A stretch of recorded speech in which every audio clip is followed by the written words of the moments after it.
Nasıldı hani anne olduktan sonra işte film çekmek, setlere gitmek? İnsan kaygılanıyor o kadar uzun süre hiç yanından ayrılmayınca. Evet.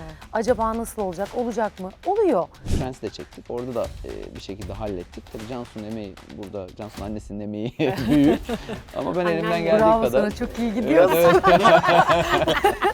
Erkekler yapıyorsunuz, kadınlar yapıyorsunuz yani. 1 milyon verseler şunu yapar mısın, var mı sizde? İyi misin sen? Ben hayatımda ilk defa kadın görmüşüm gibi soru sorayım dedim bir tane.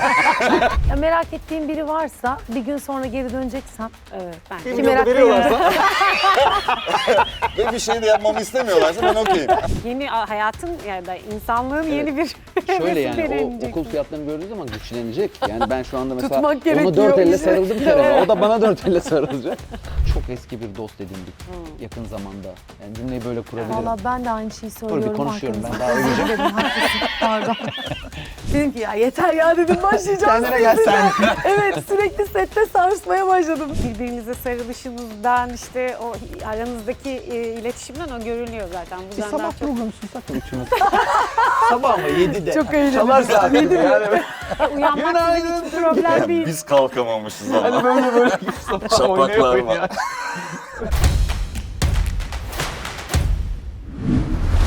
Aysun Öz'de Başka Şeylerden merhabalar. Bugün başka bir seni konuşacağız. Disney Plus'ta yayına girdi. Gülme özürlü. Ben bile bu filmde çok güldüm ve çok eğlendim. Birazdan niye gülme özürlü olduğumu da konuşuruz zaten ama ailecek izleyebileceğiniz böyle çıtır çıtır bir komedi ama içinde elbette Giray olduğu için absürtlük de var. Giray ve Kerem olduğu için diyebilirim belki de. Evet, yanımda sevgili Ezgi Mola, Giray Altınok ve Kerem Özdoğan var tabii ki benimle birlikte. Elinize sağlık. Teşekkür ederiz. Sağ olun. Böyle 2 saat boyunca hani böyle bir gündemden kopmak, işte böyle olsaydı, her gün başka bir yerde uyansaydım nasıl olurdu? Ve bir hikayenin içinde buluyorsunuz kendinizi ve orada da çok eğlenerek, gülerek, keyifli vakit geçirdim. O yüzden bu filmin bizim böyle ailecek toplu film izleme seanslarımızda bol bol izleneceğini düşünüyorum. Şimdi sizin çocuklar küçük ama büyürken bunun kıymetini anlayacaksınız. Hani o eski Türk filmlerinden, Hababam sınıflarından falan. Yenilerden de bir şey izleyelim dediğimizde böyle seçenekler elbette var ama çok değil. Bence onlardan biri olacak. O yüzden elinize sağlık. Sağ olun, teşekkür ederim. Ezgi'den başlamak istiyorum. Tüm bunları çekerken bir de ikinizin de ortak bir tarafı var tabii. Yeni bebekleriniz var. O işi daha da böyle absürt bir hale getirmiş olabilir diye düşünüyorum. Nasıldı hani anne olduktan sonra işte film çekmek, setlere gitmek, bir de yine bir ailenin içerisine düştün orada da. O da ayrı bir keyif olmuştur. Evet, doğru. İlk setimdi Can'dan sonraki ve gerçekten bir taraftan çok kaygılıydım. Ama Giray beni tam da böyle doğum öncesi ve sonrasında da artık doğduktan sonra da sette olduğu için en iyi anlayan kişiydi. Ama bütün yani Ömer Faruk Sorak ve ekibinin, yapım ekibinin çok anlayışlı olduğu, çok programa özen gösterdiği, benim de bir taraftan seti çok özlediğim, keyifli bir çalışma alanı oldu. İyi ki de yaptım diyorum. Ama insan kaygılanıyor o kadar uzun süre hiç yanından ayrılmayınca. Evet. Acaba nasıl olacak, olacak mı? Oluyor. Çünkü ona da vakit ayırıyorum. Orada da oluyorum, sette de oluyorum. Bir şekilde oluyor. Çok keyifliydi, çok eğlenceliydi. Evet. Evet. Giray, senin için nasıldı? Bir taraftan hem birlikte yazıyorsunuz Kerem'le hem sette de birliktesiniz.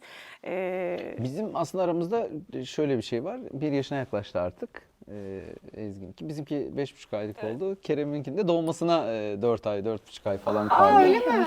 Ne güzel, onu bilmiyordum. Aynen. Şu an artık öğrendik. Farklı aşamalarını yaşadık hakikaten biz de. Özellikle Ezgi ile birlikte farklı aşamalar Evet. yaşadık. Doğduğunda Emir biz sete girmiştik artık. Setin içinde doğdu Emre. Yok yani Ha. doğmuştu. Biz sete başlamıştık. Nasıl oluyor? Öyle mi oldu? Tabii Ekim'de çekti, Tabii. Eylül'de Ekim'de doğdu. çıktık. Biz ya 1 aylıktı. Ben daha hiçbir şey Tabii, yaşayamadan çok sete yeni, geldim. evet. O yüzden de Ezgi'den ya nasıl oluyor, nasıl hissediyorsun kendini, nasıl olacak falan. Çünkü bu süreçler devam edecek. Evet. Biz de büyüdükçe setleri yapmaya devam edeceğiz diye.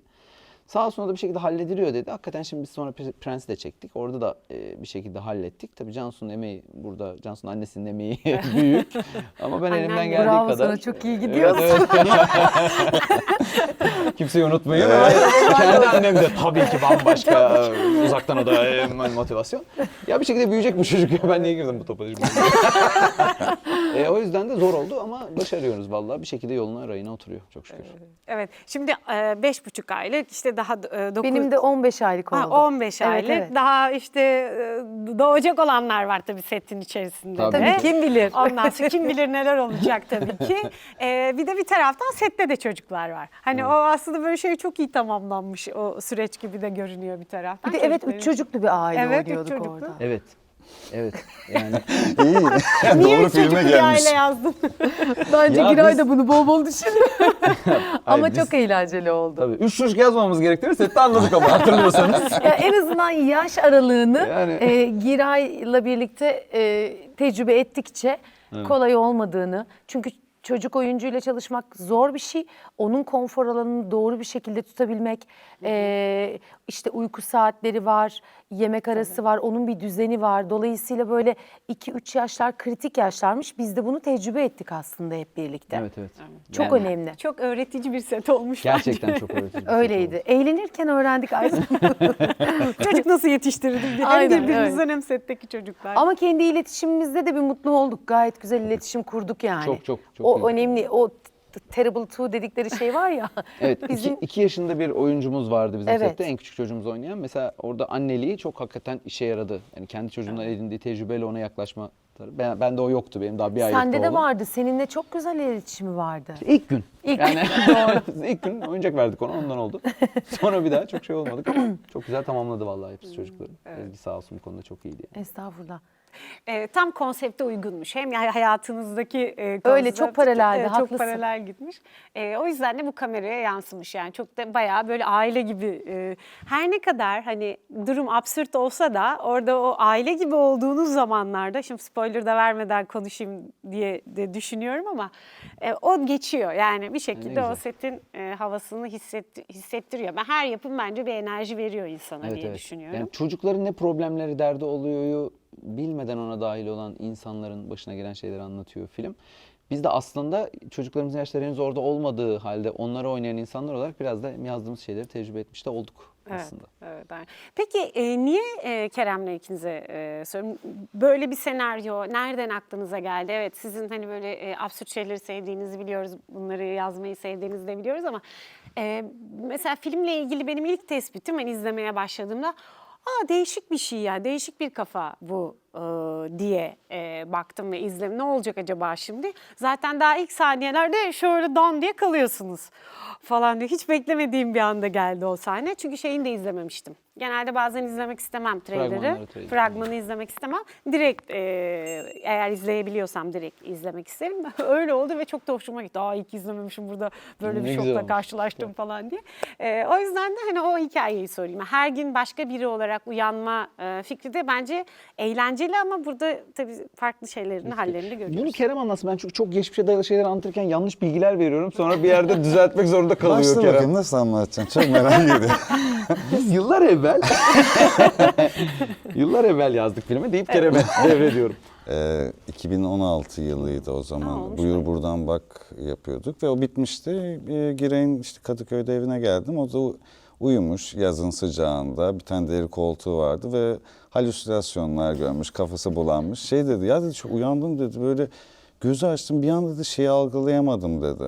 Nerede olduğumu, hangi bedende falan dedi. Bir saçma geldi falan. Bunun üzerine konuşmaya başladık ve sonra şey başladı işte. O klasik erkekler yapıyor, kadınlar da yapıyorsunuz yani. 1 milyon verseler şunu yapar mısın, var mı sizde? Deli misin sen? Ben hayatımda ilk defa kadın görmüşüm gibi soru sorayım dedim bir tane.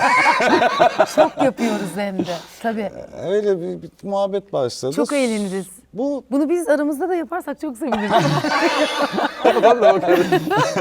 Soru beden değiştirmek. Yani şunun bedeni şu kadar para versen girer misin falan. Biz orada Şu kadar para şöyle bir hayatı yaşar yer mısın? 10 gibi gün falan gibi sorular. hatırladım. Sonra bu eğlenceli hale gelmeye başlayınca bir dakika buradan bir şey çıkarabilir miyiz diye notlar almaya başladık. Hatta dizi olabilir mi diye düşünmüştüm. Evet, ilk Her başta. bedene, başka bir bölümde başka bir bedene girse diye. Sonra filme döndü. Sonra ilkini herhalde yani ilk versiyon halini 2017'de 2017 ya da 2018'de yazmıştık. Bu film de biraz Böyle Prens başladı. gibi oldu bizim. Evet. Biz bu filmi yazdık, bir yapım şirketine sattık 2017 yılında. Onlar pandemiye denk geldiği için yapamadılar.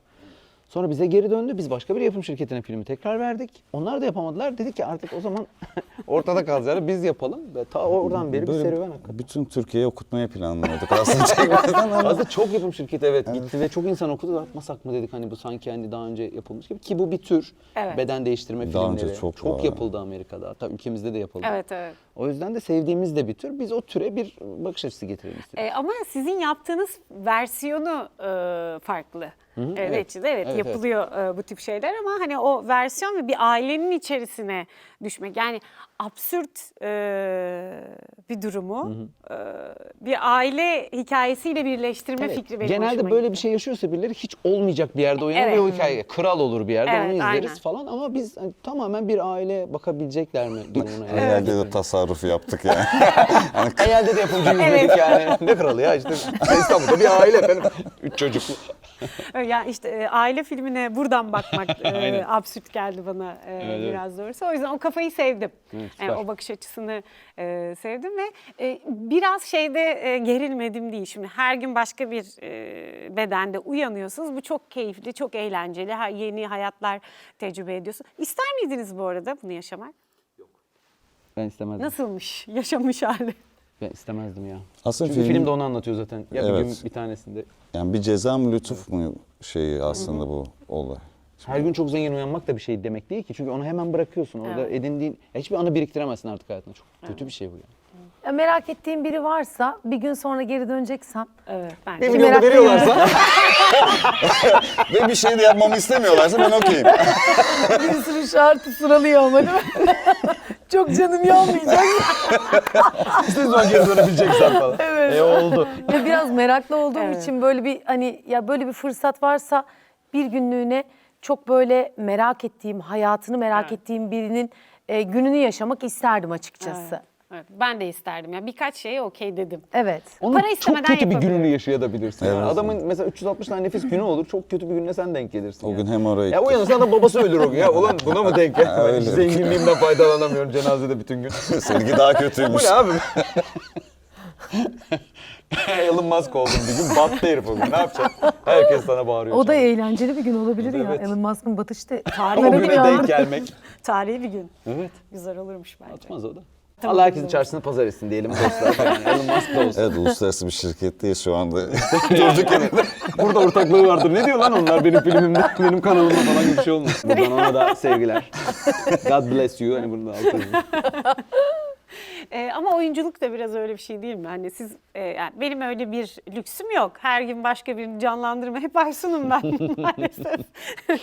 Ama sizin için hani sen bir gün prens olarak uyanabiliyorsun. Ezgi bir gün farklı biri olarak uyanabiliyor. Dolayısıyla ki Ezgi bu arada filmlerine baktım ya bu kaçıncı? 27 mi? 25, 26 bir şeyler olmuş. Biraz evet oldu bayağı. Yani neredeyse bir. 30'a yaklaşan film olmuş. 30 tane filmini saysak 30 kişi rolüne girmişsin yani. Burada da aslında bunu yaşıyorsunuz bir taraftan. Evet haklısın. Oyunculuğun en güzel tarafı o zaten.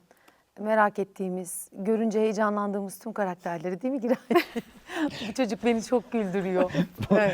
Biz İkisi de filmi- beni çok Biz güldürüyorlar filmi gerçekten. yaptık. İşte isim düşünüyoruz ne olsun ne olsun. Başka bir sen çok güzel isim koyduk.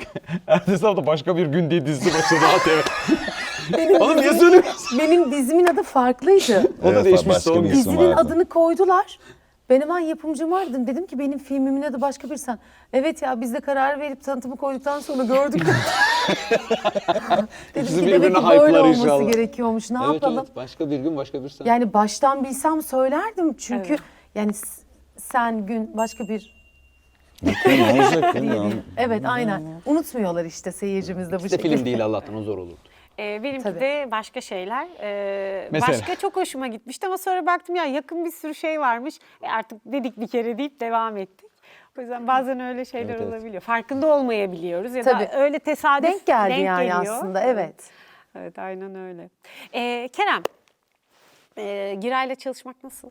Çok keyifli. Çok keyifli. Yani çok uzun zamandır birlikte çalışıyorsunuz, birlikte yazıyorsunuz. Yani ben Giray'la çalışmak, sana da aynı soruyu soracağım tabii ki ama ikili olarak çalışmak ve ilerlemek bu kadar uzun zaman ve öyle de görünüyor, daha uzun yıllar birlikte olacaksınız.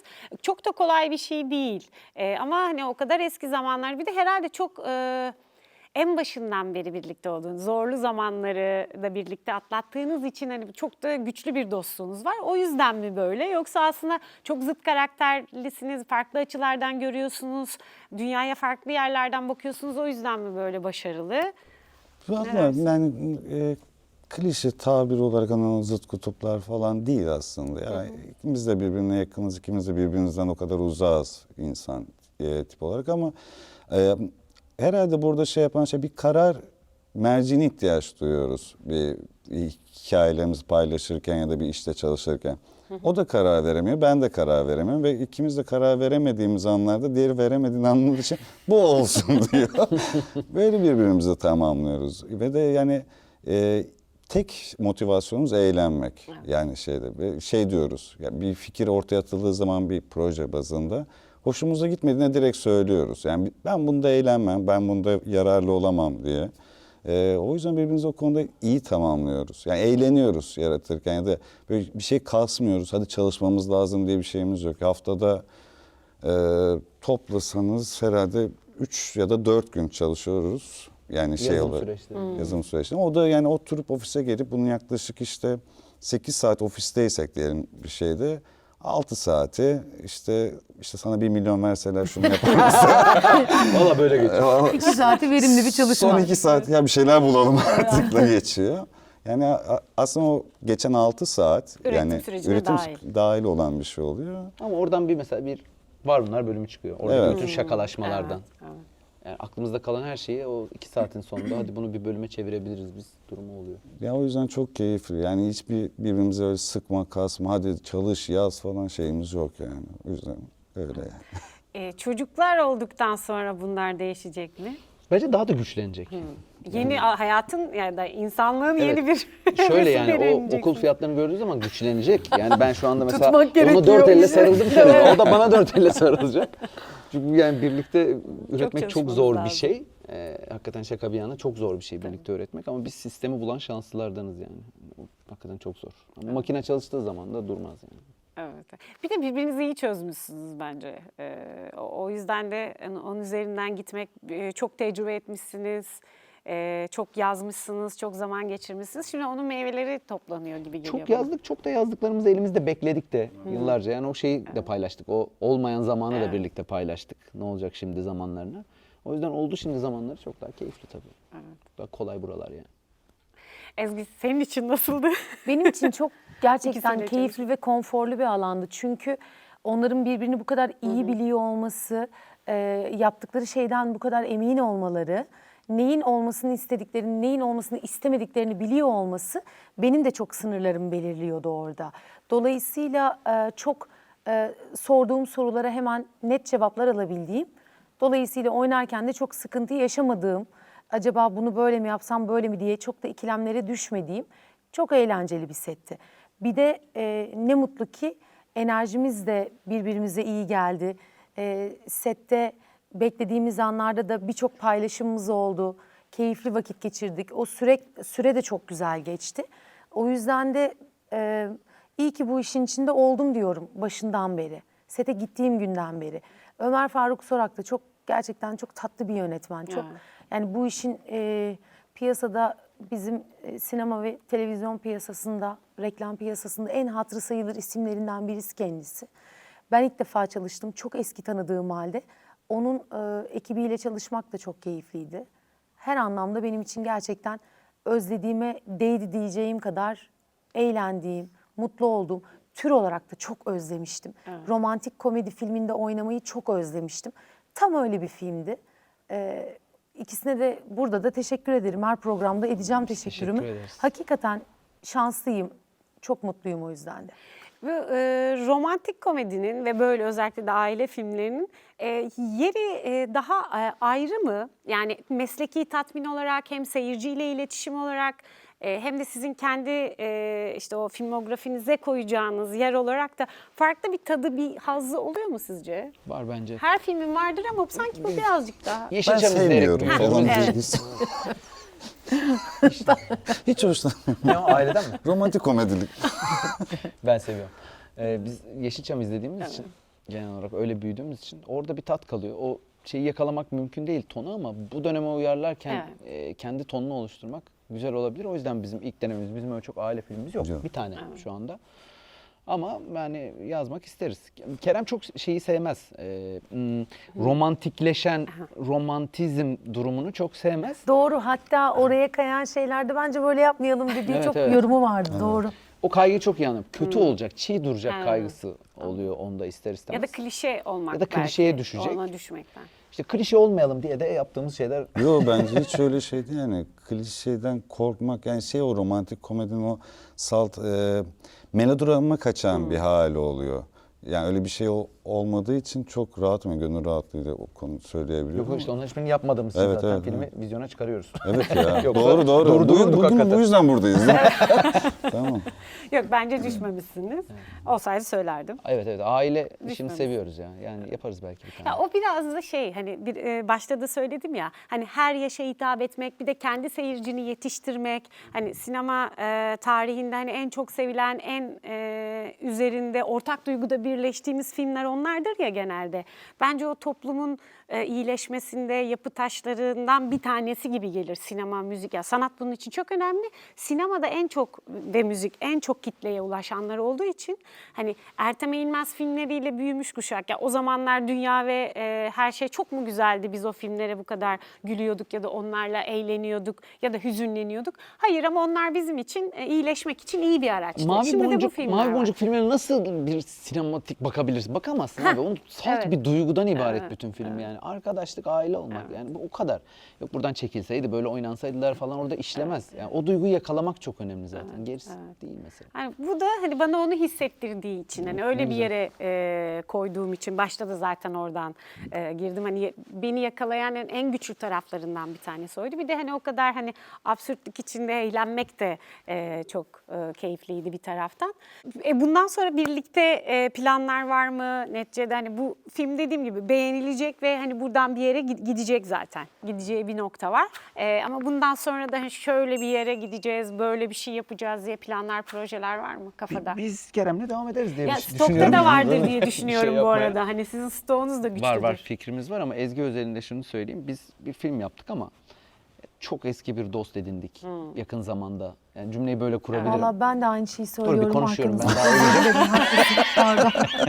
Çok seviyoruz Ezgi'yi hakikaten. Yani arkadaş olarak, insan olarak yeteneği zaten konuşacak pek bir şey yok. O yüzden de biz isteriz. O istedikçe birlikte başka bir ismi olan filmler, dizilere isim olmayan filmler yapalım.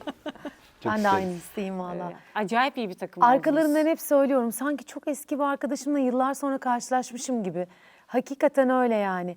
Kerem'le başta o kadar komik ki. Kerem çünkü sürekli sizli konuşuyor. Şimdi ben karşımda öyle konuşulunca ben de öyle konuşuyorum. Dedim ki Kerem'e bir gün, ya Kerem, Kerem Bey, siz bak gerçekten değil mi Kerem, öyleydi. Beyli Kerem Bey, Hanım'laydılar siz dedim, ilk siz dedim bana siz dedikçe ben de siz demek zorunda kalıyorum. Bana sen diyebilirsin. Ya benim için çok zor dedi. Ama lütfen siz bana sen Şimdi ben diyemiyorum. En sonunda şimdi gülüyoruz, eğleniyoruz ama hep sizli. Dedim ki ya yeter ya dedim, başlayacağım. Kendine gel sen. Evet, sürekli sette sarsmaya başladım. Ne olur bana sen de diye. Daha yeni oraya geldik ama bir taraftan çok da eğleniyorum bu durumda. Çünkü Kerem'in o kadar nevi şahsına münhasır bir duruşu, karakteri var ki onu daha iyi anlamaya başladım sette. O melodrama kaymasın demesindeki şeyi bile onu tanıdıkça anlıyorum aslında. Yani duygusallığını bile daha başka bir yerden bence gösteren, hissettiren bir arkadaşımız. Bunu da bu şekilde yanımıza aldık. Estağfurullah, ben sizin yanınızdayım. Bir arkadaşımız. Ama çok gerçekten ben de aynı hisleri paylaşıyorum. Onlarla birlikte daha nice güzel işlerimiz olsun. Çok mutlu olurum. Evet olacak. Ben hani o şeyi gördüm. Yani burada birbirinize sarılışınızdan, işte o aranızdaki iletişimden o görülüyor zaten. Bir Buradan daha sabah çok programı sunsak mı üçümüz? Sabah ama 7'de. Çok eğlenceli. Çalar saat gibi yani. Uyanmak sizin için problem değil. Biz kalkamamışız ama. Hani böyle sabah Şapaklar oynaya var. oynaya. İzlenir ha. Biz konuşalım.